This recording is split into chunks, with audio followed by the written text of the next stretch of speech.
Welcome to the Action Network podcast. I am your host, Evan Abrams, and I am joined, as always, on these beautiful Sunday nights by the one and only Brandon Anderson.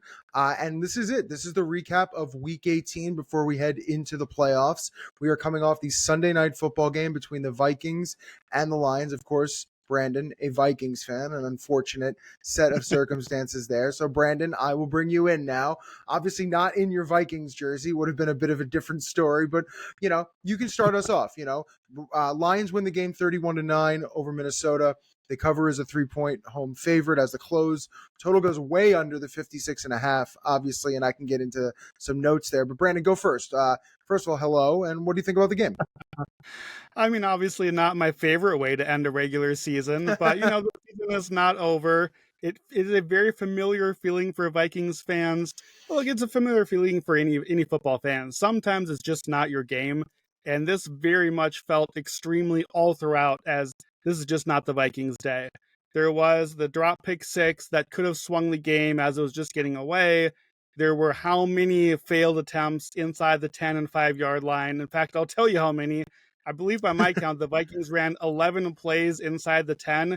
They scored 3 points total on all of those plays. That was on 3 possessions, 2 turnovers on downs. Sam Darnold had been the most accurate passer inside the 10 for the season. He was 1 of 9 for 3 yards in this game. Wow. I know we're going to get the discourse on the 4th down stuff. I like it. The Lions are going to score points. The Lions are going to be aggressive. I think it's right process, wrong result. I think you go for the touchdown. You try to get the points. Take the points. Take the threes all throughout the game. Detroit scored 31. You're not winning this game and this division in 1 seed with a bunch of threes. So I don't have a problem with that. Detroit, to me, looked a lot like what we saw last year in the playoffs, which is they know that they're a little bit short-decked on defensive talent, including, big thing from this game to me, biggest thing, is Terrion Arnold out for the game, and we'll see how long he's out. The rookie cornerback, Carlton Davis already out. Detroit cannot lose more guys. They also maybe lost guard Kevin Zeitler at the end of the game there. They've got an extra week now, but make sure to keep an eye on that. Definitely a problem with them. But what Detroit did all game long is they just kept bringing pressure. And look, they did get pressure pretty well with just 4 men, but they brought extra guys too. That's Aaron Glenn's thing, is we're just going to bring pressure. They got to Darnold. They clearly rattled him. He was airmailing throws all night. Darnold was absolutely awful this game. Anyone that waited to vote, I don't think has given him their comeback player of the year vote after that one. We'll see about Kevin O'Connell and coach of the year. I don't know exactly how much you lose at the end of the season this way, but the Lions were too good. Jahmyr Gibbs, 4 touchdowns. It's just not a good game for the Vikings. Looking forward, the big picture is those injuries. Terrion Arnold and Kevin Zeitler. The Lions are so short-staffed already. Especially Arnold will be a really big loss for them. You just can only lose so many guys in the secondary. Yeah, my notes had Arnold circled. That was going to be one of my topics. But starting from the top on just a few things on this game, total did close at 56.5. Lots of points were expected. It was the highest total in 3 years. We were 2 dome teams indoors, and the game just really had the complete opposite effect. I think Detroit's offense looked fine. Goff was hitting his targets. Obviously, Gibbs has 4 touchdowns. That's just more based off of play call, except, he had a few great runs there at the end. Yeah, the Darnold overthrows to me were the biggest issue, right? I mean, 0-4 in the red zone, first 4 trips. I think they might have ended at 0-4. And the overthrows, I think it was 8 overall, which would be the most in a start in his career. So I just felt like they were even a little jumpy. He might have been a little nervous, but I did think the pressure got to him. But Detroit had 2 turnovers. They had more penalties. And Minnesota was still only down 1 score when Van Ginkel probably should have intercepted it for a touchdown, which, even without the 2-point conversion makes it a completely different game. But yeah, I think you mentioned it as well, the 3rd downs and 4th downs. 3 of 16 Minnesota just isn't going to do it. But I think the process was there, right? Like, I think the decisions were right all along. And if a few more, become touchdowns on those 4th downs, I think he had 1 to Addison. That was a great defensive play by Detroit. So 1 or 2 there, maybe it doesn't look as lopsided. The one thing I will say is this. So we get Minnesota now going back to LA, and I know we're going to talk about all these playoff games a little bit, but we've seen this story before. So we'll get there. We'll go through it. The one thing about Detroit, before we keep going through the NFC, and then we'll talk about the matchups at the end of the NFC games. Detroit finishes the last 4 years in the regular season 47, 20, and 1 against the spread, over 70%. That's the best stretch for any team in the Super Bowl era. They have just been absolutely cover machines. 12 and 4, 12 and 4, 11 and 5, 12 and 4. Like unbelievable consistency. And now we see, and with the bye here in the 1 seed, if they can get the job done. Yeah, I mean, all right, we're gonna go through the rest. Yeah, you have anything? Yeah, go. Yeah, just this is the formula we've seen for the Lions. Like the stats that you gave are great, but they're even better indoors at home in Detroit, and that's where Detroit lives now until the Super Bowl. So, yeah, that's the spot now where Detroit has, for all the injuries, this and game the Super right Bowl. here, The Super Bowl's in a dome. given them Super Bowl's in a dome. So yeah, exactly. So they've given themselves a shot now to win 3 shootouts, and they've shown that their defense can at least hold its own against what had been a really hot Minnesota passing attack. I think I saw a stat, Jahmyr Gibbs had as many touchdowns tonight, 4, as Jefferson and Addison had catches combined in this game. That is just a formula that's not going to work for Minnesota. If Detroit can come up with solutions like that in the NFC, where I don't really see a standout team, I don't think Detroit's a standout team because of the defense right now, but if they don't have another opponent that is that, and they can win some shootouts, your 2 home games where they're on almost invincible away from the Super Bowl now, where they wanted to get last year, this game saved the season for Detroit. I think, unfortunately, this game all but ended the season for Minnesota, and that's what leverage was at stake here for this one. Yeah, I feel like we've seen this story a lot. 2 losses entering tonight, and Minnesota could have 2 losses in like 6 days, and their season could be over. All right, let's keep going with the NFC. Chicago, Green Bay. So Chicago beats Green Bay. We haven't heard that one in a while. 24-22 as a 10-point underdog. Total goes over 41.5. Really, the only thing to say here is all the streaks end up being broken. Bears win their first road game on a Sunday since 2021. 20 straight losses. Last win came from Nick Foles. Bears had an 11-game losing streak against the Packers, and they lost 10 straight overall. And obviously the health of Jordan Love, which I don't know if we have too much information on at the moment, but what else you have here, Chicago, Green Bay? Yeah, the Packers had won 26 of 29 against Chicago. The infamous Aaron Rodgers, I own you to the fans in Chicago. This one's in Green Bay. Honestly, worst case scenario for Packers in this game. Christian Watson leaves hurt. That looks like possibly an ACL injury. That receiving core gets a little thinner. The Jordan Love thing, we don't know much yet, like you said, but flexing your hand and then it's an elbow injury, that to me it seems like a stinger sort of thing. That I'm not a doctor, obviously, but that sounds like an injury we've seen on other guys where it can pop up again, where it's probably he's fine, he could come back in. We saw him even warming up near the end of the game to maybe come in and play the hero when it looked like they needed to get a drive late in the game. But that's the sort of thing that can come up again. You get one little pop in the cold weather, some bad, hit or something. That makes me really worried. And we'll get to Green Bay, Philadelphia.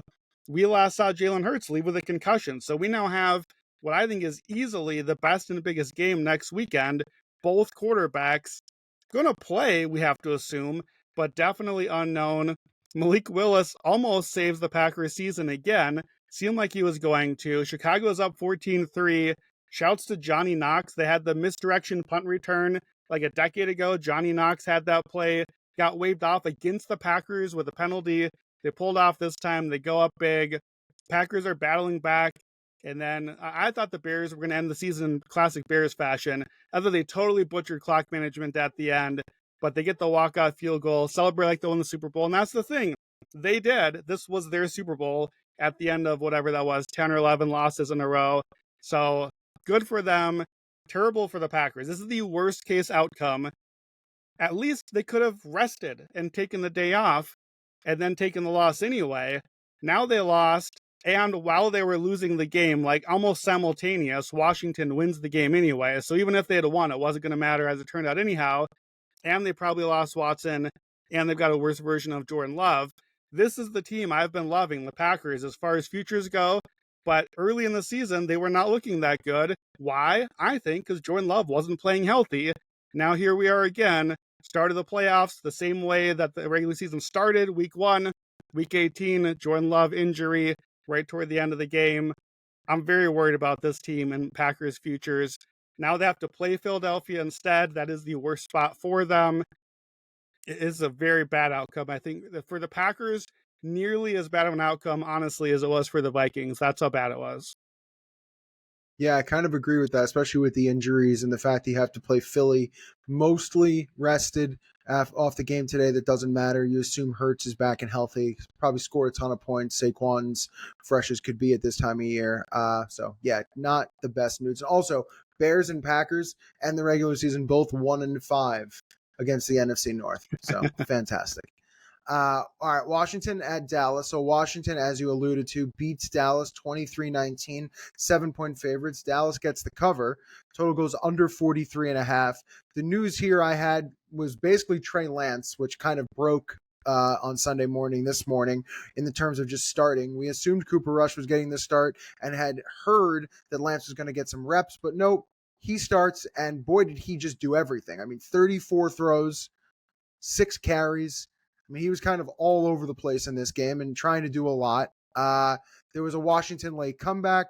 Terrible first half for them, though, which is kind of a little alarming against his Dallas defense, where they only scored 3 points. Mariota and Jaden end up leading the team in rushing, which I think kind of says a lot to what Brian Robinson has been a little bit of both ways for them. But anything else here on Washington and Dallas?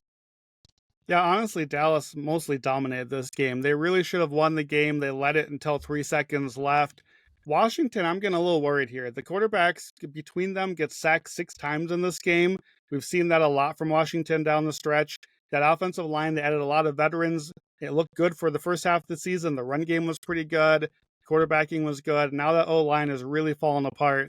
I think that's going to make it really tough for them to make much noise. The other thing for me is, it's weird comparing Washington and Green Bay. The Packers obviously go all out and try to go for the win to improve their seeding, even though they needed help. Washington didn't. Washington trails at the half 6-3 and benches Jaden Daniels to play Mariota. Okay, why play him at all then? Why are you playing him? He took 4 sacks in the first half and he didn't play that well. Why are you risking him at all if you're trying to not worry about your opponent? I don't really understand the process for that one. Trey Lance, obviously, as an NDSU fan, I'm watching him closely. I don't have the Trey Lance jersey, or I'd probably be rocking that tonight because it might be the last chance I get to rock that one. He was terrible. He was not good. I don't know that he's going to have a long life in the NFL. No pocket presence, no ticking clock in his head, missing guys ear mailing. Even worse, Dallas was 1 of 6 in the red zone. They had a field goal from the 4. They turn it over at the 2. You lose the game by 4, right? So any one of those times in the red zone, isn't the whole point of Trey Lance run the football in as the quarterback? They didn't do that at all. I don't know really what the point of Trey Lance is if you're not going to use him for that way. So obviously Dallas season done. Washington last week down 17-7 at the half to a rookie quarterback making his road debut. Washington this week losing to Dallas at the half, then losing with 3 seconds left. They got the wins. I'm worried. I think this is probably the worst team in the NFC, maybe by margin. And they made it in, but they can't keep playing this way because the competition's about to get a lot tougher.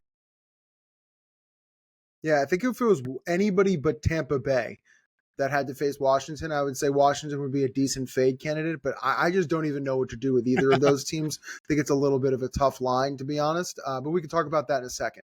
Carolina at Atlanta. So Carolina, what a wild one. Carolina wins this game in overtime, 44-38, as 7.5-point dogs on the close. Total goes over 48.5. Just a few notes before I toss it to you. So Drake London ends up getting 10 receptions in this game, which ironically enough, and I put this in my article, gets him exactly to 100 this year, which will mean something to him going forward.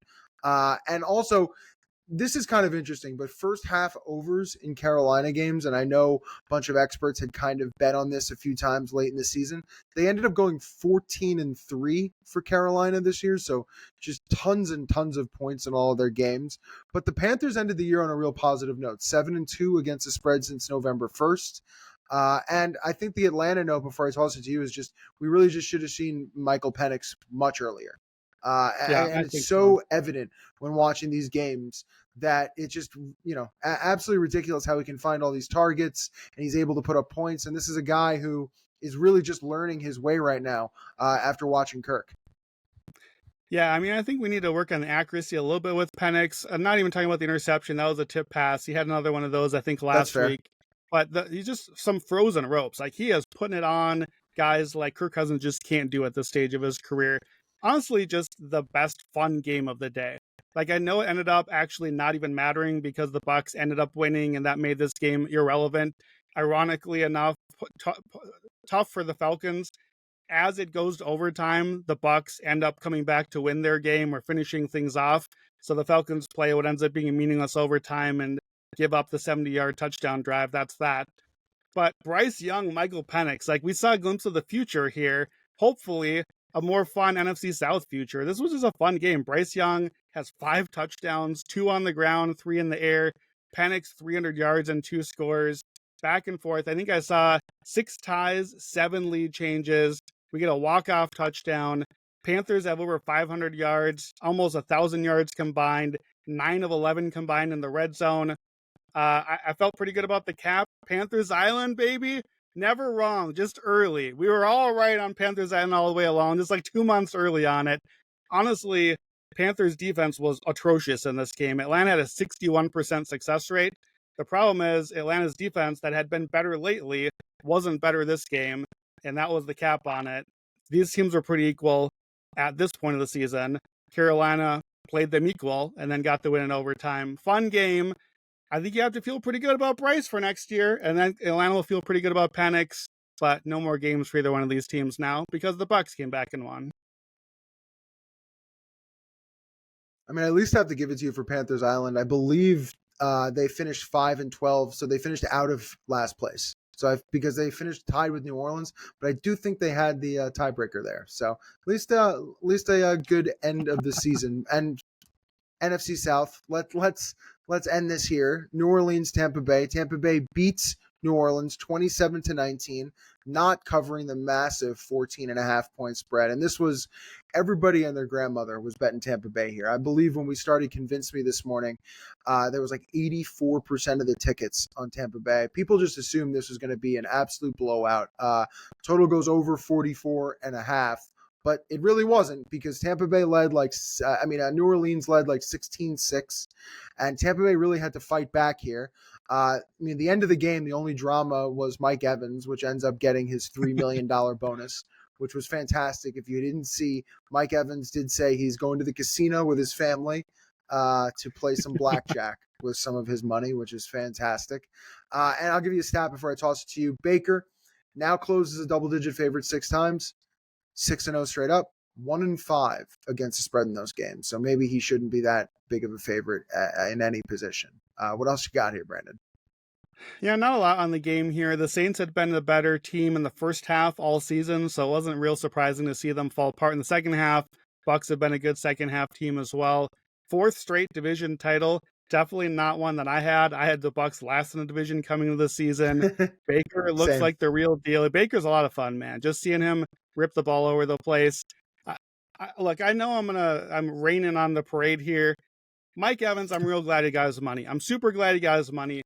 That play was ridiculous and so farcical. The Buccaneers have just clinched the division. All they have to do is kneel one time and the game is over, but they're up by 1 score.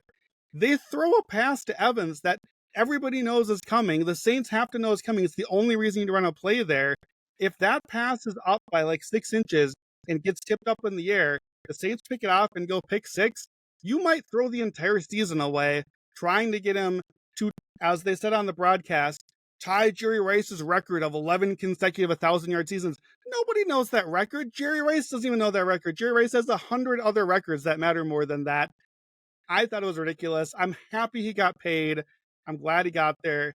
To bettors, everyone wanted to bet the 85 yards. That's what he needed, right? And the 5 catches. So he finishes at 9 for 89. He got over. Unfortunately, as we saw a recurring theme a lot of the day, books set these lines accordingly. The line closed at 90 yards. That was like the lowest you could get on any of the Mike Evans overs. So even with that farcical play to end things, 89 yards still hit all the unders all the way down. So I don't know. I hate to be the party pooper on that one, but I thought that was an absolutely absurd decision. Yeah, it was Farvian where where the Strahan gets the sack and all that different type of stuff. It felt a little farcical to get the play done. But moving on from that, he got his incentive. He got paid. There was a lot of fun stuff. The Kyle Van Noy, the Von Miller. There was a lot of fun stories. Yep. That one was a little dangerous. But all right, let's do the NFC bracket now. So Detroit's got the 1 seed. I think they are the walking dead in a number of different ways, and I think they deserve the bye week probably more than any other team. It'll probably do them the best of any team. I think they're dangerous. They're at home, and it should be very, very fun to see who has to end up going there to try to take down the Giants. The next game we'll talk about is Rams and Vikings, and I'll toss it to you first before I I looked up some stats, and obviously they played a few weeks ago in Week 8, so you kind of have a bit of a preemptive strike on this matchup. But what are your thoughts? It's not a great spot for Minnesota, I'm not going to lie. And I know I'm a Vikings pessimist. I know, like, as a fan, that's always going to creep in there. But it is a really tough emotional bounce back spot to go from we should be home on the bye week right now, and instead we blew it so badly that now we're on the road immediately the week later. And the Vikings only lost a game one time earlier this season. That was to the Lions. And what did they do? They played immediately the next week in Los Angeles against the Rams, and they lost by double digits. They know that, so maybe that's motivation. Maybe it's like, okay, we get a second chance at this thing, let's bounce back at it. But I know I've got some kind of the wild card trends here. The Rams as a home playoff team against a team that did not make the playoffs last year, that's a very positive trend for the Rams. We ended up with 10 out of last year's 14 playoff teams came back again this season, so not a lot of turnover there. We had no worst to first team this year in the division. A lot of chalk, as we kind of saw throughout the year, played out toward the playoffs as well. Stafford was able to really pick apart this Minnesota defense. And Brian Flores, the pressure cannot get home. I thought Puka had a monster game against Minnesota last time. I think he could be a good prop play. That's our Monday night game, so that one we'll preview more a week from now on Sunday night. But certainly I'll be watching, but I'm worried. I think the Vikings, the numbers say historically it's a pretty tough spot for them to go on the road there.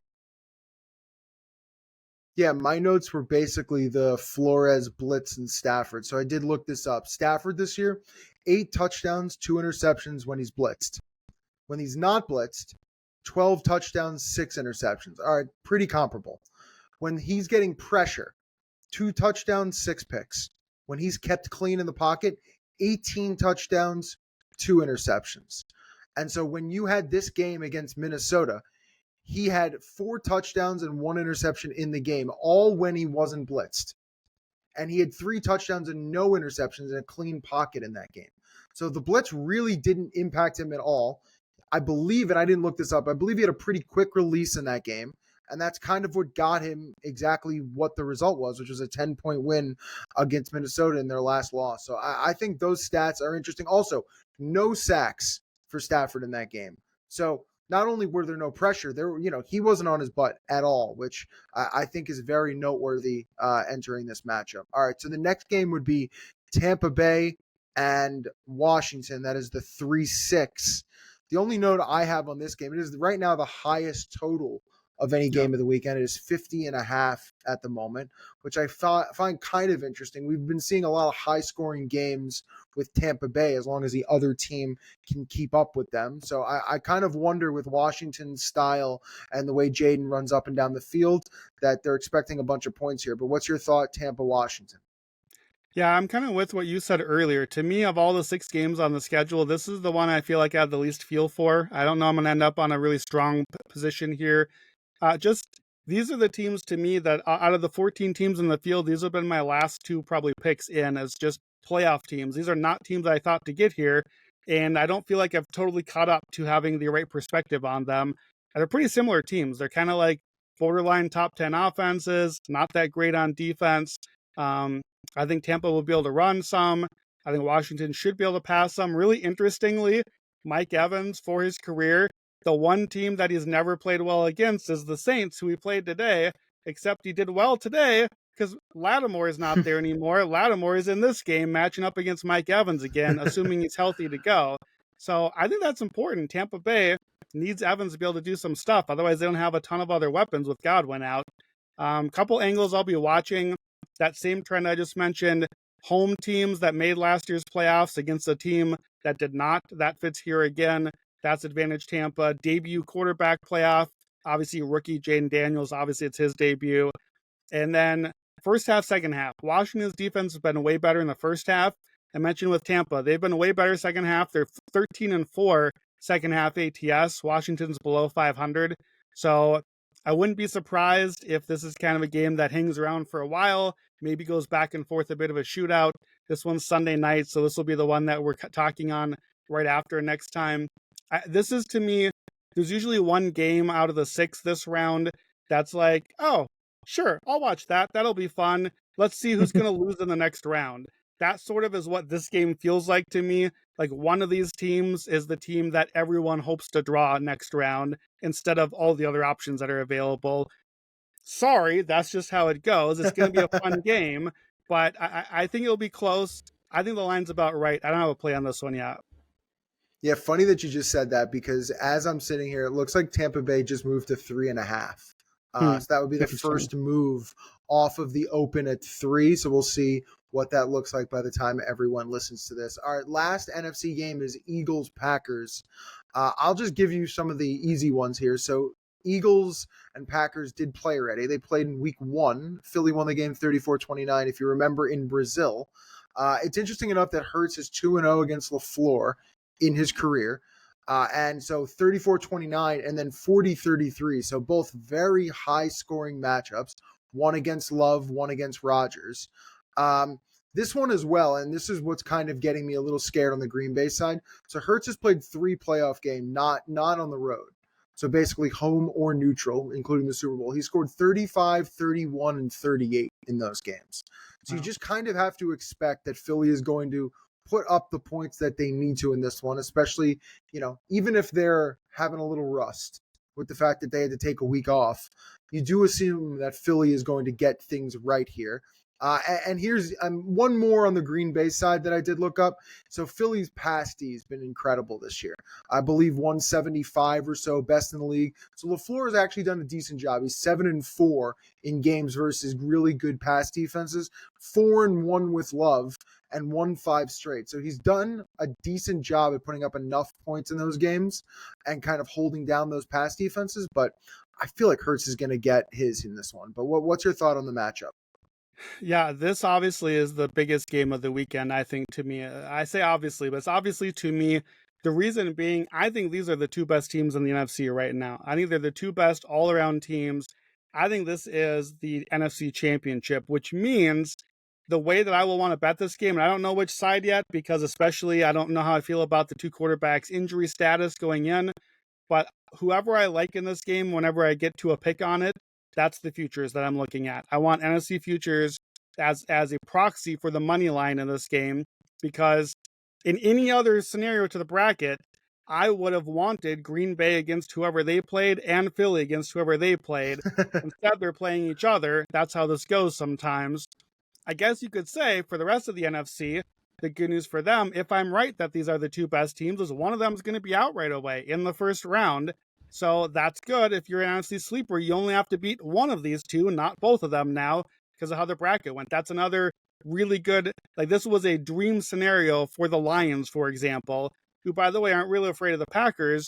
A key matchup here, the Packers defense has been really good lately, but not against the middle of the field. The Lions, you just saw tonight against the Vikings, carved up the middle of the field. The Eagles don't do that. The Eagles have not attacked the middle of the field very well with Jalen Hurts ever, at any point. So will they do that? Can he do that in a matchup where they're vulnerable there? I think that's really interesting. I don't know the answer to that yet. It's a very intriguing matchup. It's for sure the one that I'll be watching the most tape on, looking the most into the data. It probably is a game, honestly, in the regular season I'd pass on and be like, I don't really know how I feel about this game. We'll watch and learn. Can't watch and learn, because this is the spot where I think one of these teams probably comes out of the NFC. And if I watch and learn, I've lost a possibility to invest here. So I think this is the key game to dig in and find your angle on. It's the game that I will be most excited for next weekend for sure. Yeah, I think it's going to be a fun prop game. I look forward to digging in it as well. All right, so that is the NFC. I'll give you my one stat, which is a few different things here that I kind of want to break down, and then we will go into the AFC slate. So we had a huge year of favorites, and we've been talking about it for weeks, but the 1 o'clock window was extra special because dogs went 7-1 against the spread. It was the most 1 p.m. Eastern covers for dogs in almost 2 years. So a nice turnaround there. But favorites still went 12-4 straight up this week. They've been 12-4 or better every week since week 13. They are 72-21 straight up, 77% since week 13, and they end the year at almost 72%. So pretty crazy overall. And then the one stat which we had talked about on the favorites on Convince Me all week is basically fading the teams that needed to win to get into the playoffs against eliminated teams. That was the Bucs, Falcons, and Dolphins, and they went 0-3 against the spread. So that trend kind of ended up coming to fruition, especially with those inflated lines. That's now 108, 69, and 4 since 1990. So very, very interesting week 18 stuff with incentives and milestones, and it's a fun week for a lot of us. But one more I'll give you here is favorites and night games. And obviously now we've got a few night games coming up in the playoffs, but crazy. Favorites and night games this year, 47-12, 80%. Only 12 underdogs won night games the entire 2024 season. That's the best mark since 1971. I had to look back for that one. But that is my big stats. But let's go into the AFC now, Brandon. KC, Denver is where we're going to start here. So Denver wins the game 38-0 over Kansas City. I know a lot of us liked KC in this one. Just absolutely never had a shot the entire time. Denver wins the game, covers as 10.5 point favorites. Total goes under 40.5. I mean, Denver clinched at the end of the first quarter, basically, in this one. They led 24-0 at half. Knicks looked efficient, composed, accurate, confident. I mean, these are all like the adjectives I use while watching this game. I mean, I understand that it was a second-tier defense, and I understand that Spags is pretty much giving them the C package out there, but he really did look good overall, and I think he's looked good lately. The one stat I looked up, which I think says to his composure, this year he has 13 passing touchdowns and 1 interception when leading, which I think just says a lot about how Denver's been able to hold these games together with a really good defense. And I think Sean Payton's just really helped the development. But from Bo's point of view, 9 touchdowns and 1 pick in his last 3 games entering the playoffs. I think he has confidence, which I said before, and I think that's really going to help. Some stats before I get your opinion, if you have anything to say here. So Bo Nix finishes the year 12-5 ATS as a rookie. So most profitable quarterback in the NFL against the spread. And the crazy thing about KC in this game, they literally wanted to end this game immediately. They had 33 offensive plays in this game, which is, I believe, the lowest by 8 of any team this year. So just absolutely finished before the game even started. And then you talk about Denver and Buffalo, which we'll get to a little bit later. But that is the matchup which we get this weekend. Spread is about 8.5. But anything else to add there, KC, Denver? Yeah, I was going to say the 33 plays. The Chiefs finished with 98 yards. That is a double-digit yard total on the day. They were a 15%, 15% success rate on the day. That's the 0th percentile, including on only 10 run plays for the day. 0% success rate. They did not have a successful running play at any point in the entire game. Just completely, and I've never seen a number like that before. Obviously, you can't get any worse than that. Yeah, like you said, this was DOA. No Carson Wentz jersey for me tonight. They didn't even show up.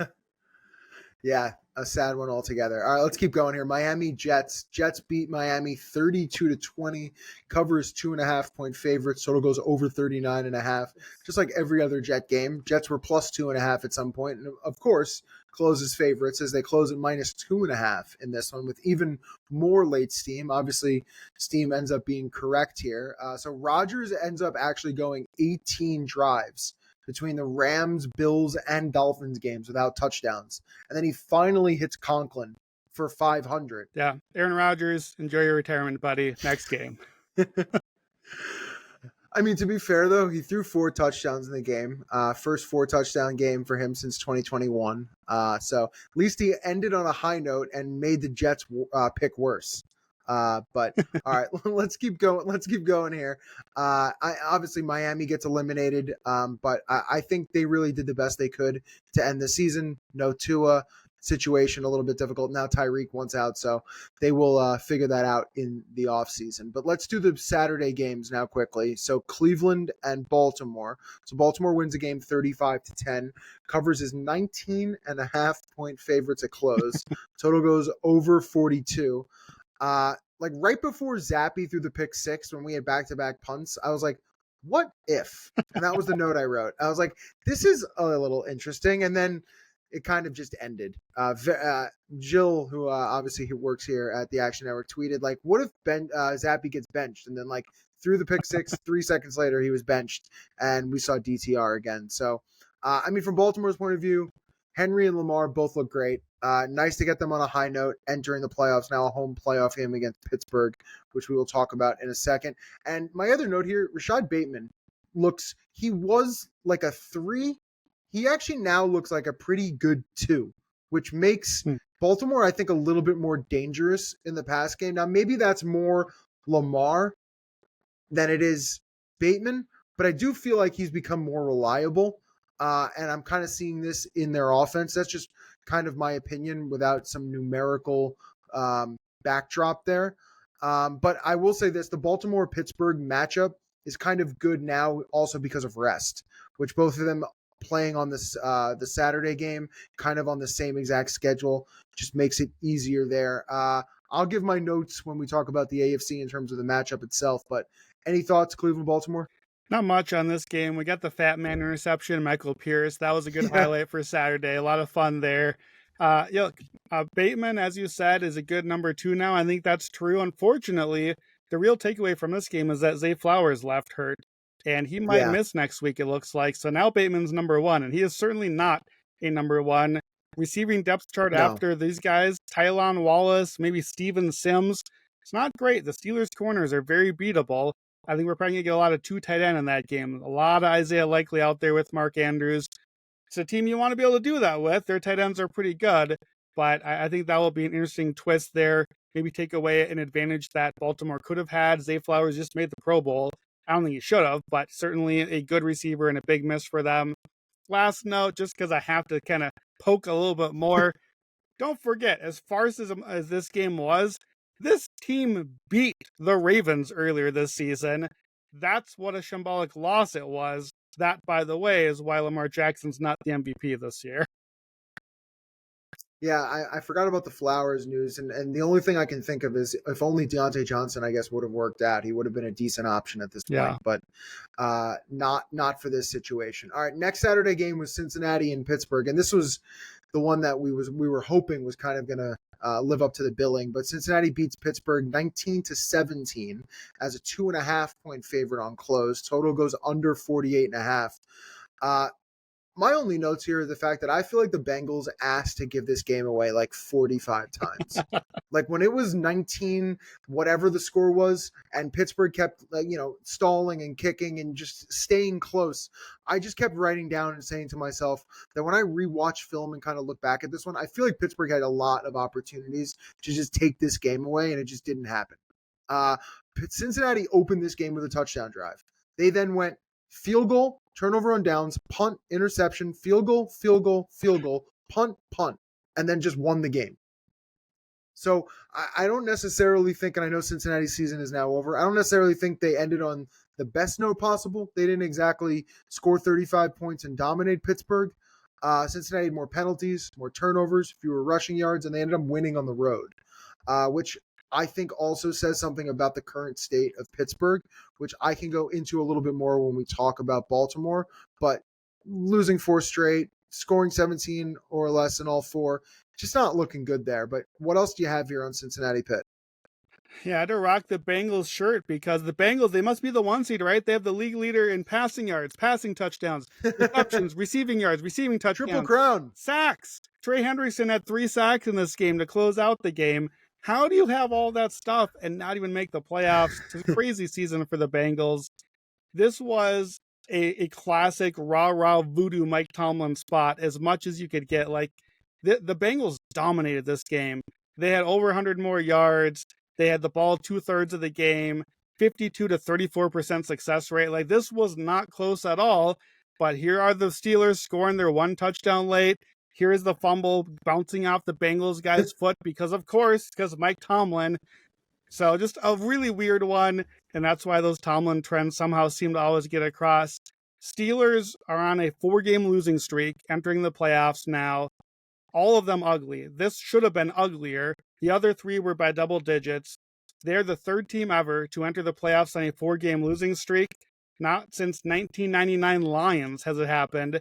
Here's the good news for the Steelers. Those Lions lost by 14. The other one was the 86 Jets. They were on a 5-game losing streak. They won by 20 in the next game at home. I don't know how you lose 5 in a row and get a home game. Must have been an awful division. But they won a game, then lost by 3 in overtime. So maybe a little bit of hope for the Steelers. They are now, over the last 13 years with Tomlin, 3-8 in playoff games, currently on a 5-game playoff losing streak. And I guess I had a Steelers fan friend texting me about this today. Here's the glass half full.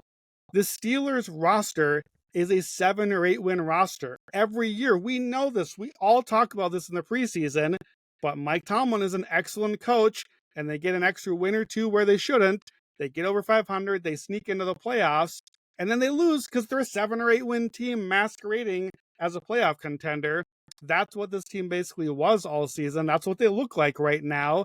And then they made the playoffs, so how can you make a change? Bring Tomlin back, bring the guys back, run it back again, bring back the 7 sort of win team, overachieve again by a win or 2. We'll be right back here again next year.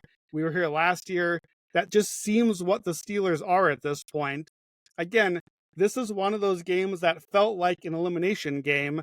Feels like we're giving the obituary for the Steelers, but we're not. They still have a game to come. We'll talk about it against the Ravens. Certainly an opponent that we have seen them play a lot against. Yeah, definitely a matchup that won't be too difficult to analyze as we do it twice a year. And feels like a relatively close team as we do it all the time. All right, last game before we go into these matchups, Chargers-Raiders. So Chargers win the game 34-20 as a 7-point road favorite. Total goes over 42.5. The only note I had here is just lots of overs in eliminated games, it felt like today. San Francisco, Arizona had like 67 points. This game ends up having 54 points. Just felt like a lot of random offense, which might be just something to look into and remember for next year. But literally no lost momentum for Herbert here. 5 touchdowns, no picks in his last 2 games. They needed both. He actually went all 17 games with an even touchdown to interception or better in every game. Only 3 picks the entire season. And the interceptions, they won 2 of those 3 games that he had to pick. So really even wasn't a detrimental pick to the outcome in most of those situations. From Vegas's point of view, they obviously wanted to get Myers the ball. Seemed like he wanted to get to 1,000 yards. He had a ton of looks in this game. Bowers got all the records. Time for a new quarterback on that team is really the best way to explain it. And then now Chargers at Texans for the playoffs. They will open the playoffs as the Texans do, as religiously as almost anything else in football. I believe I saw a tweet that's going viral right now where it's every time is Saturday at 3:30. Well, here we are at Saturday at 4:30, so an hour difference. But we can talk about the bracket, but you have anything else? Houston Chargers. Vegas Chargers. No, nothing on this game. Let's just get to the bracket. All right, so 1 seed Chiefs, obviously the bye here. By the time we see Kansas City play football, we probably haven't seen Mahomes in like 25 days at that point. So maybe one of the widest rests we've ever seen for an offense and a starting quarterback. But before we see the Chiefs, we'll start with Texans and the Chargers. At the moment, the spread is Chargers -3, over under at 43.5. You can start with this one. What are your thoughts? It's an interesting game. I really like the defenses here, so we'll come back to that on the hot read. But I do think this is, maybe just because it feels familiar because it's the Texans, this feels like the classic Saturday opening playoff game. I think we're going to get a very slow start, a slog of a game. I think we're going to get a lot of defense here, a lot of KG settling for field goals, get some points on the board. Both Harbaugh and D'Amico Ryan's very good coaches, but tend to be pretty conservative, take the point sort of coaches. I don't think we're going to get a ton of points in this game. I think, though, you've got CJ Stroud, you've got Justin Herbert. We know who the top 3-4 quarterbacks are in the NFL. Those are the guys. Those are among the guys that we're waiting to say, okay, are you top 5? Are you in that mix of guys? And one of them is going to get a playoff win here, and then in all likelihood go to Kansas City and a shot at Patrick Mahomes after that. You never know. Neither one of them is the guy yet, but this might be the spot that propels them forward. I think big picture, here's the look that I have big picture, even past this game. The Chargers 0-5 this season against teams that had qualified for the playoffs before Sunday. That does not count Denver. Denver just snuck in. They had some ugly losses to Baltimore, to Tampa. They were 11-1 against everyone else. That's fine. You do what you do, took care of business, but they didn't beat the good teams. Houston is the same things. Houston 1-5 against playoff teams. They did beat Buffalo early in the season, 9-2 against everyone else. Well, guess what? That doesn't help in this game, because I don't know if they're both frauds, and I don't know who's supposed to be the last fraud of the game, but one of them is probably the Chiefs' next opponent. So like you said, here we are again. After all we talked about the Chiefs all year long, I know what they did today. It didn't matter. That wasn't the Chiefs at all. They're going to be rested, very rested, waiting for, unless the Bills or Ravens get upset, one of these two teams. And even if they do get upset, then it's the Steelers or the Broncos that the Chiefs get. We are staring down the barrel of the Chiefs getting one of these teams, beating teams that have not beaten a team like them yet, and hosting the AFC Championship game yet again. And I guess the Chiefs' futures are the right investment again somehow, because that's the way the bracket is broke for them. So it's going to be an interesting game. I think it's one of those where it's like, who's got the ball last, whose kicker made a field goal or who missed one. It'll be interesting. I want to watch it. I think, to me, in the AFC, it's the version of the Bucs Commanders. It's like, okay, who wins the game that the other teams hope to play against next round? So I think that's probably where we head here. But I do like the under. We'll come back to that in the hot read. Yeah, I was trying not to give it away because that was kind of, I liked it as well. I bet it under 44.5, but we'll talk about that later. A few stats that I thought were interesting. So Houston's actually pretty decent pass defense. Top 6 DVOA versus number 1 wide receivers, 4th versus tight ends, and even EPA. They're 6th in drop back EPA for the season. So I do think they're going to give the Chargers offense some sort of trouble. I mean, Herbert feels like he's been able to toss it all over the place with Ladd and Johnston, and their offense feels more complete than I thought it would be this year when they lost all those Keenan and Mike Williams and all that stuff. But Houston's defense should give them some sort of trouble here. So that was definitely the note that I looked at. And the other one I thought was kind of interesting. I mean, this is pretty much the same role Stroud was in last year. I mean, he closed +2 at home against Cleveland, 145-14. Cleveland was a good defense, obviously a different offensive situation.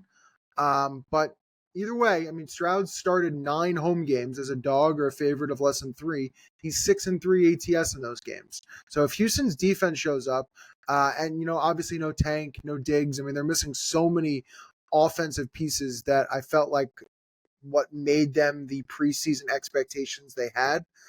So who knows with this one. All right, the next matchup, Baltimore and Pittsburgh. Crazy. I mean, you kind of saw this one coming on the map, and you said to yourselves, all right, we're going to get it again. And then you're getting it, and the spread is 9.5, which feels so un-Baltimore and Pittsburgh-like.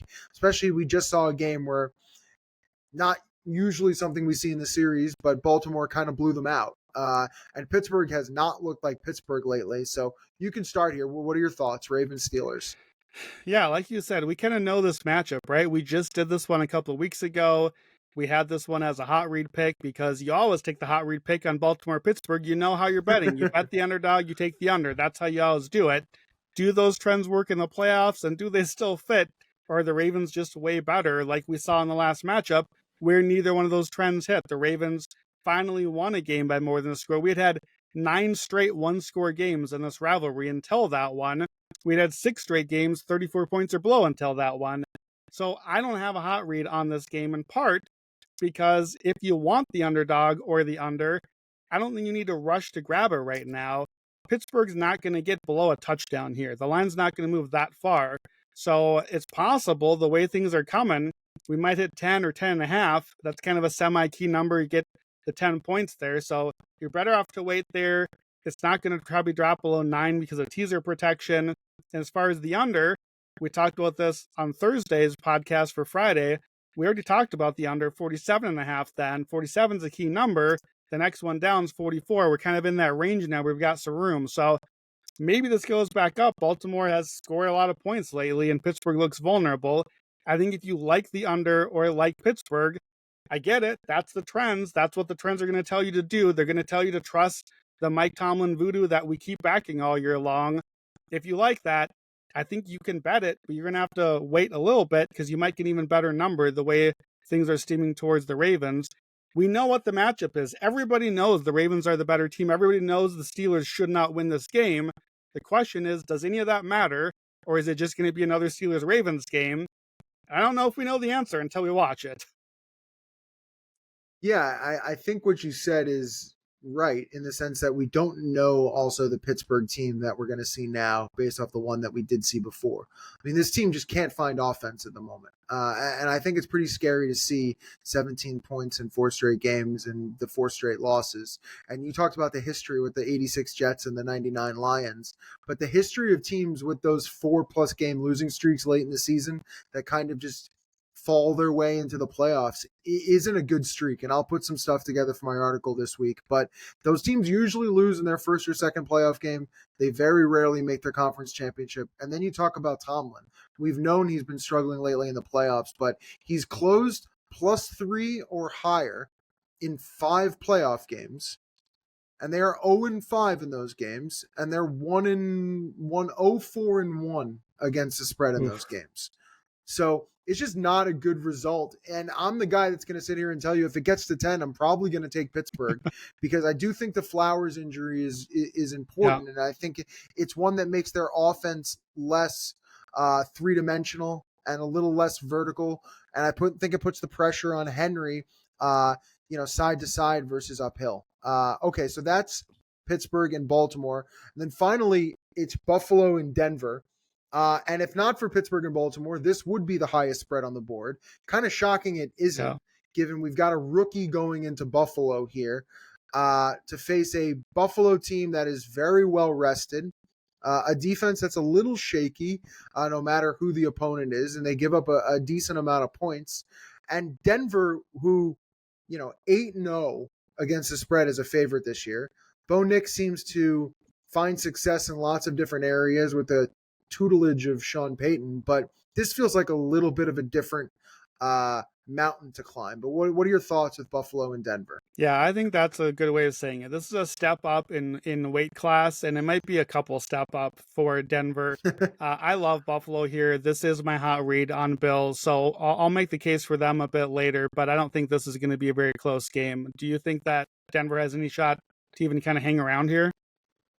I kind of disagree with you in one little bit. I'm not in love with Buffalo. I think the right call was the 7.5 at start. I think the 8.5 is fine in itself, but I do feel like Denver has some ability with their defense to kind of make Josh's life a little bit difficult. And I think if they can do that, Bo might find his way into some points here.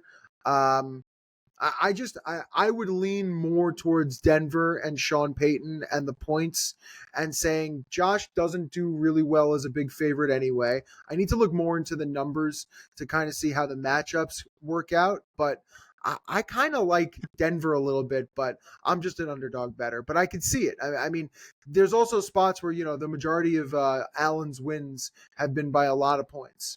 So there is a chance you get the 47-10 type of situation. And he did it against, it was Pittsburgh last year. I think they won by like 14 points and covered, and it was, barely close at all. So definitely see it both ways there. My last question before we get to the rest of the games here. So the AFC, we don't know what's happening in the NFC. We kind of made that clear. There's a bunch of games we don't have a great feel on. The AFC seems very much like we were all expecting Bills Ravens second round, Chiefs against whoever wins the Texans or Chargers game, and then presumably Chiefs against either Ravens or Bills. So here's my question for you. If we don't get Ravens versus Bills and one of them against the Chiefs, why didn't we get it? What was the one upset that happened along the way? Interesting question. I would probably say, from an AFC point of view, if there's a team that knocks out some of the top dogs, I still feel like it's Pittsburgh. So I still feel like next weekend, Pittsburgh, especially if Zay doesn't play, has the ability to all of a sudden find something. I think a few things need to go right. I think a little bit of health. I know even TJ is a little bit banged up. So I think there's a few things that need to go right. But again, they're a 10-point underdog. And I think if you knock out Baltimore with that Pittsburgh game, the entire picture shakes up. Because let's say Buffalo does their job. I still feel like at that point, with Baltimore out of the way, the AFC looks much different. Yeah, I mean, Pittsburgh just ends up going to Kansas City in that case. Buffalo hosts the Chargers or the Texans. Then I think it changes a lot because I'm not really in love with the Bills as a team. I just like the particular matchup for them and when I get to the hot read. But I think Bills against Chargers or Texans, we might get kind of a shootout back and forth there. And now you might have the path where Stroud or Herbert kind of make a run there. So I do think that that's interesting. I don't give the Broncos any real much of a chance. I guess to answer my own question, if I honestly think we're going to get the obvious AFC path, but if we don't get it, I think that I'd have to say that it's one of those quarterbacks, Herbert or Stroud, somehow putting it together and taking out this Chiefs team that I just said has this path laid out for them, and they've played so well the last 4 weeks before today, but they've looked vulnerable all season before that. It's still the Chiefs, it's still Mahomes, but I think if we somehow don't get the obvious AFC path, I think that's the most obvious way that we get there is just one of those quarterbacks taking down Mahomes somehow. If you're KC, last question before we go into the rest of the slate. If you're KC, which one do you not want to face? It's your divisional rival, right? I think so. Just the divisional rival. The Chargers games have been so close over the years anyway with Mahomes and Herbert.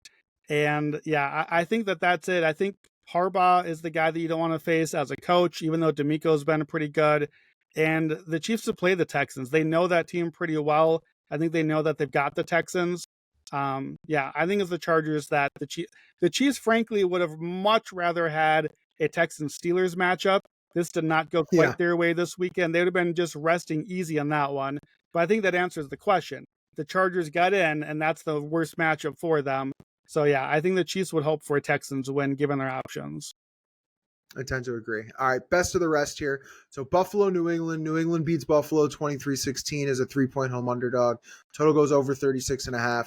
New England completely wastes the number one pick opportunity, as every team has seemed to do over the last few weeks. Gerard Mayo ends up being fired in the aftermath of the loss. Hello, Joe Milton. Joe Milton goes 22 of 29 for 241. He even has 10 carries and a touchdown. Felt like he completely took over. It was fun to see him on the field. We talked about Buffalo and Denver. The interesting thing about Josh, before I toss it to you, so he's 3-7 against the spread in the playoffs. He's under 500 ATS in the wildcard divisional and championship rounds. So, I mean, either way, these big spreads haven't been friendly to him otherwise. He's done the I'm a big wild card favorite 3 times, 2 3-point wins, and 1 kick butt of the Steelers last year. So I do think history and what we've seen from him in the playoffs in these situations doesn't lend towards a cover. Doesn't mean it's not going to come because, Bo is a rookie and it's a different situation. But I do think this Denver team is a lot different. So what are your thoughts there? Yeah, I mean, I think that that's fair. I think that we kind of do the thing where it's like, well, this has never happened before. Lamar Jackson's never won in the playoffs. Yeah, Josh Allen never covers in the playoffs. Well, until they do, somebody's going to have to do the thing, or it's correct. just the Chiefs winning again. So maybe it is just the Chiefs winning again. Otherwise, one of these dudes is going to have to do the thing they haven't done before. So that's easy to shrug off any sort of fact. That's not a really fair counter argument by me. But yeah, the numbers are the numbers. I think Josh Allen's going to have to actually do the thing. But so far this season, I think he's going to win MVP because he's been doing the thing. So I think it's maybe a little different this year. We got one play from Josh. We got one drive from Drake May. You know how we talk about like when a random player becomes a hero for a city, they're never going to have to buy another drink in their lives in the city? Joe Milton is going to have to pay for drinks everywhere that he goes. Joe Milton blew this for New England. They are not happy. They threw away the number one pick. Now, granted, they don't need the quarterback. I think they love Drake May. They should love Drake May. But that's a lot of value, possibly down the drain, not getting number one. They dropped to number 4 in the draft. They fired Gerard Mayo. We just had that a year ago where a coach got themselves screwed out of the number one pick and then immediately lost their job after. Like, what are you doing? Just get it over a bit before the game. I don't know what's happening. Like, Mike Vrabel rumors already. It makes a lot of sense with New England, a very New England sort of hire for them. Bill Belichick is a college coach now. So this was Belichick's hand-picked choice. And I think that now that he's just kind of out of the NFL, the Patriots were like, all right, we gave you your handpicked choice. We don't like how it looked. We're starting over here. I like Drake May a lot. I thought Drake May was fantastic this year. I think that that is a pretty good situation. They've got a lot of cap room. They've got still pretty good draft picks, obviously. I think the Patriots are a team to keep an eye on, not because they won this game, but in spite of it. But yeah, the Bills, credit the Bills. They're up 16-14 with the backup quarterback, Trubisky. They bench him for Mike White just to finish the job and make sure their division opponent didn't get the number one pick. So I guess credit for that one. Yeah, Joe Milton and Drew Lock can always get drinks in Nashville, is the way I look at it. All right, Houston and Tennessee. Houston beats Tennessee 23-14 as a 2.5 point underdog. Total goes over 36.5. The only note here for Tennessee is they are the only team that seems like they knew how to lose correctly. And they ended up now having the number 1 overall pick, but the Titans finished this season 2-15 against the spread, which is the worst record for any team in the Super Bowl era.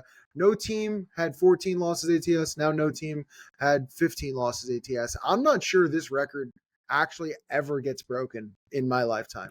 I'm not sure you ever see a team only cover one game, maybe 2, and they tie them. But this feels like it is absolute history. They go 0-8 against the spread at home. They're the first team to lose 8 games without an ATS win at home since 1991. Mason Rudolph 0-6 ATS. Will Levis 2-9. This season, just honestly, they deserve the number 1 pick going through all that awfulness. So good to Tennessee. Houston, the one note I had, which we didn't talk about, they do end the year 13-4 against the spread in the first half, which will be useful to try to start fast against the Chargers as an underdog at home. D'Amico, 25-11 first half ATS. CJ, 25-9. So some good numbers there overall. Anything Houston, Tennessee? Yeah, I mostly had the same trends you had against the Titans and for the Texans. Problem with the Texans first half, they're a wagon in the first half, but that's been a Chargers thing all year too, that they've been really good at coming out early. So yeah, I don't know what to do with that trend in that game. I think to me, the question here is Titans get the number 1 pick. You go 2-15 ATS. They're going to take a quarterback. I have to believe. They played Levis and Rudolph in this game. You go get your quarterback. I think it's probably Cam Ward. I really like what I've seen from him. Is Brian Callahan the coach? Is this the guy that you want? Can you really keep a coach around after going 2-15 ATS? I know that's not the job, but when expectations are this low and you still can't even just like cover a spread, you can't even keep a game competitive.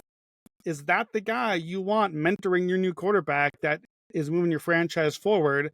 Callahan's an offensive guy, but he's an offensive guy for the Bengals that came over and never really impressed me a whole lot with what they're doing offensively. I think there's just a lot of talent over there. So I'm curious if we hear a little bit about his name Monday as you're listening to this. You got the number 1 pick. Are you sure you don't want to just have a hard reset and start over here? I'm not sure that Callahan will be around for it. I mean, it's definitely something they're going to think about, obviously. I mean, if you take Shador, maybe you bring over Dion. That's a half joke. Okay. Giants and Eagles. Eagles beat the Giants 20-13. They cover as 3.5 point favorites.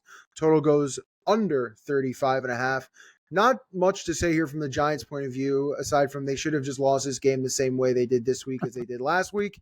But Malik Neighbors and Tracy both look absolutely fantastic for the Giants. So I do think whatever they're able to add, and I believe number 3 in the draft, which may not be a QB if Shador and Cam are gone, but at the minimum, could be McMillan, could be Travis Hunter.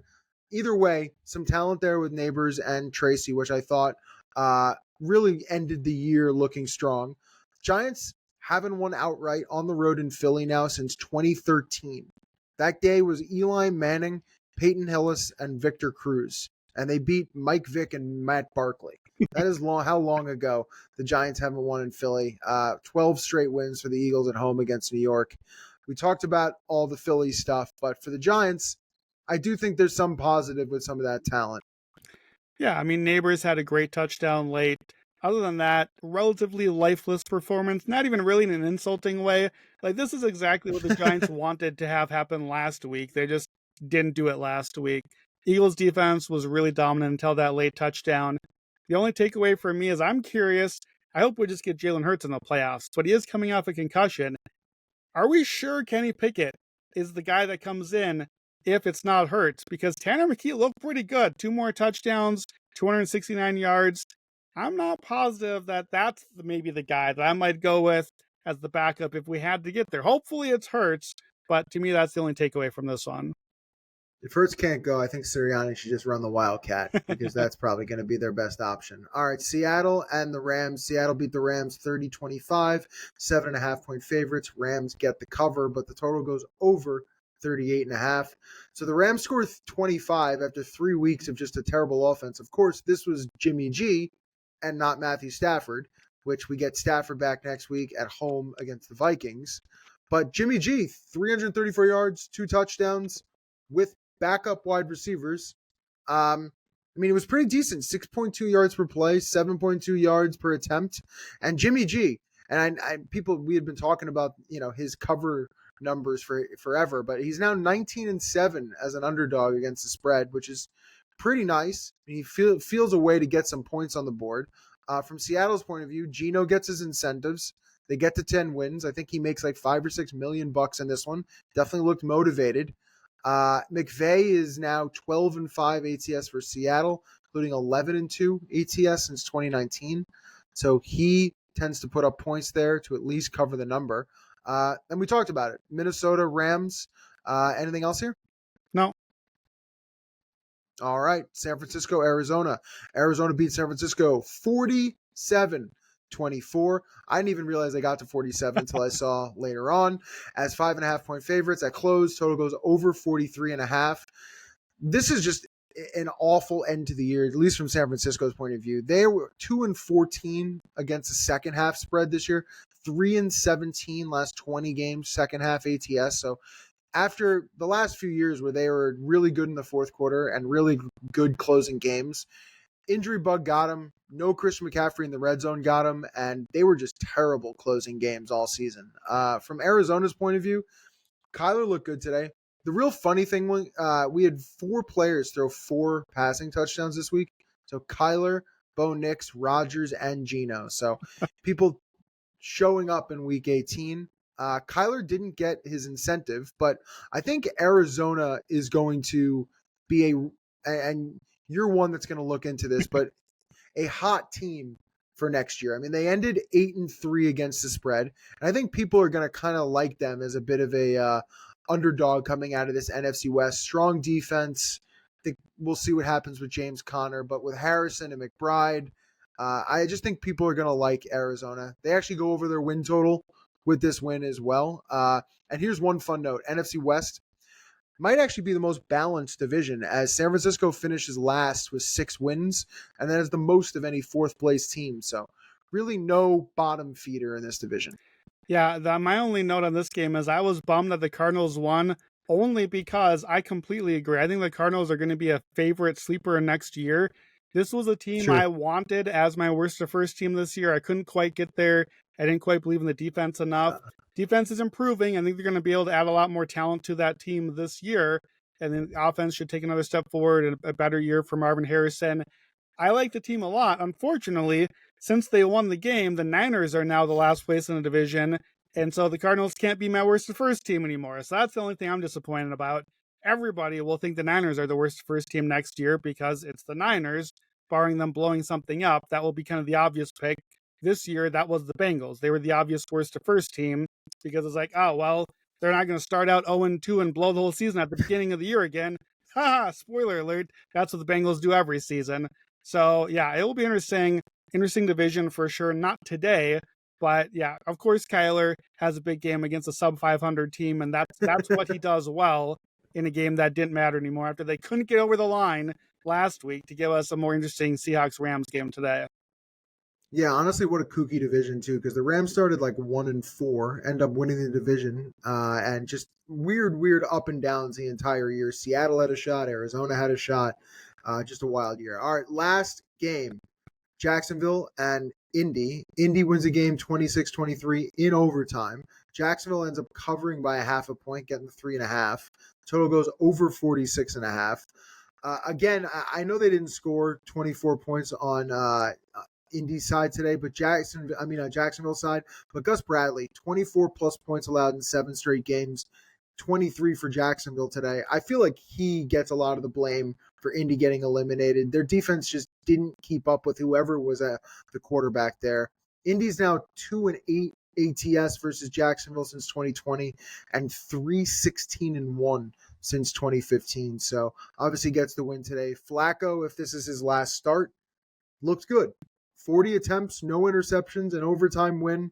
Seemed happy walking off the field, so we will see what that looks like in the future. And even Downs and Pittman go off.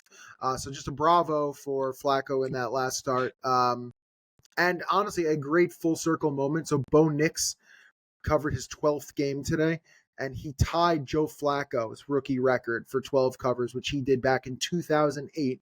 And Flacco starting on the exact same day as Bo. Just a kind of a fun story there. But anything Jacksonville, Indy? Yeah, in like May when you're like, man, I just wish I could watch an NFL game, any NFL game. This is the game. This is the game that you're missing. Joe Flacco and Mac Jones airing it out to finalize the season. They gave Jonathan Taylor 34 carries. That is malpractice in a game that meant nothing to nobody to put that sort of mileage on your running back to end the season. That's it. Brian Thomas looks electric. He was great again.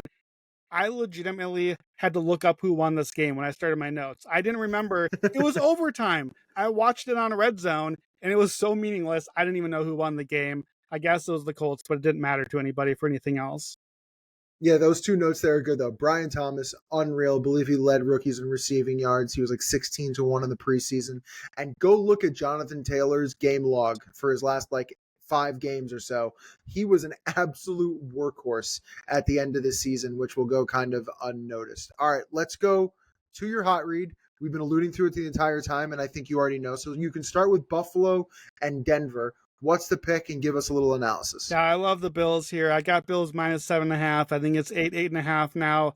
Kind of a dead zone there, so I don't really mind it. Just get it before it's going to keep rising because we're kind of in the spot where it's going to get to 9.5 for teaser protection. Just grab the Bills. I think in this round, you'll want the big favorites. Next round, you fade the big favorites. Rested. We'll get to those trends in the division round later on, but kind of made the case earlier. I just don't think these are teams in the same weight class. Starting with the quarterbacks, we get rookie Bo Nix. We know what I think about Bo Nix. He's been pretty good this year, but on the road in Buffalo, hostile environment. The Bills are the number 1 offense at home for the season. Denver's defense, I think good offense beats good defense, and I think that's what we're going to see here. This defense gave up 41 to Baltimore when they played them earlier this year. That's the sort of offense that Buffalo is, not stylistically, but that's sort of the level that they are. Denver only beat 2 teams all year that won a playoff game. One of them today against the Chiefs, so that barely counts. One against the Bucs. They got crushed by Baltimore. They got swept by the Chargers. They lost twice in a row against real opponents trying to get into the playoffs before kind of getting this one handed to them today. I looked this up. Heading into Sunday, Denver had played so far this season 6 games against a top 13 offense by DVOA. They were 1-5 in those games. They obviously count one for the win today against the Chiefs, but that's not a top 13 offense they played today. They allowed 30, 34, and 41 in 3 of those games. So, and the defense has been sort of falling off a little bit anyways. The numbers are going to look pretty good today because of what they did. But heading into today, last 6 weeks, they were 14th in DVOA against the run and the pass, right around league average there. So the trends here, we only had 4 years since we expanded to get a 7th seed into the playoffs. So we have 8 7 seeds so far. 5 of the 8 lost by 12 or more points. So these games have not really been that competitive. Only one of them won the game. That was Packers last year. They're now the 7th seed on their side of the bracket. Wildcard hosts, I mentioned this trend earlier, that made the playoffs last year against an opponent that didn't. Denver did not make the playoffs, not for the last 8 years. Those teams are 22, 10, and 1 ATS, 69% for the Bills.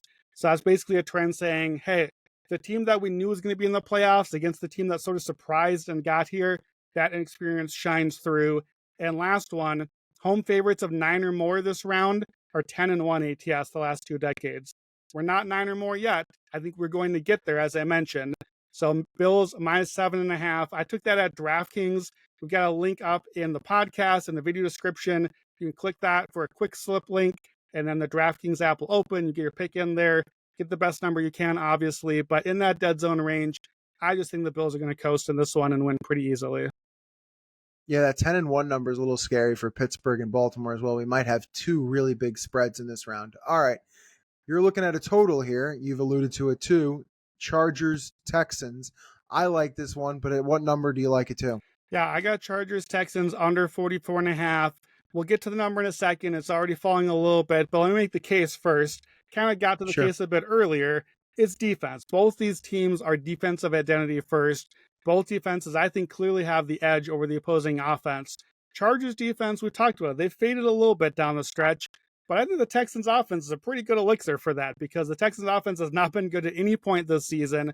They're bottom quarter of the league passing and rushing. And in particular, the Chargers are top 5 against wide receiver 1, but bottom 5 against wide receiver 2. A different version of Houston, that could have been a problem. But this version has Nico Collins, who's the only good thing they do on offense, and nothing else after that. So if the Chargers can limit or take away Nico, I don't know what the Texans offense can do. On the other side, Chargers offense certainly improving, but Houston is one of the best defenses in the league. They're the number 1 defense in the league at home. They have a great pass rush. I think they have a good shot to kind of limit things for the Chargers. And again, conservative mindset here, kind of running the clock. I think this is just going to low-scoring opening game. Chargers defense has been better on the road this season. Their offense has been worse on the road. And both these teams were under teams this season, too. Houston goes 11-6 to the under. The Chargers weren't as much of an under team late in the season, but certainly early in the season they were. I think if this line moves too much on the total, first half under will be a good pivot as well. Both these teams are especially good defensively early in the game. And then I kind of talked about earlier, just like not really believing in these games, but in these teams. This is just the ugly early Saturday game to start the playoffs off. Now to the number here, under 44.5 if you can get it still.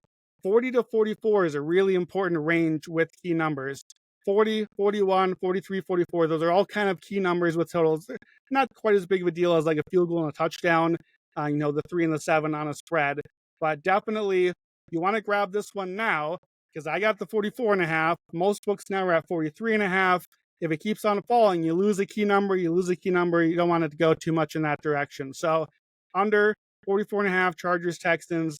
Get this one at BetMGM. Again, if you want to tail, you can find a quick sip link in the podcast and the video description.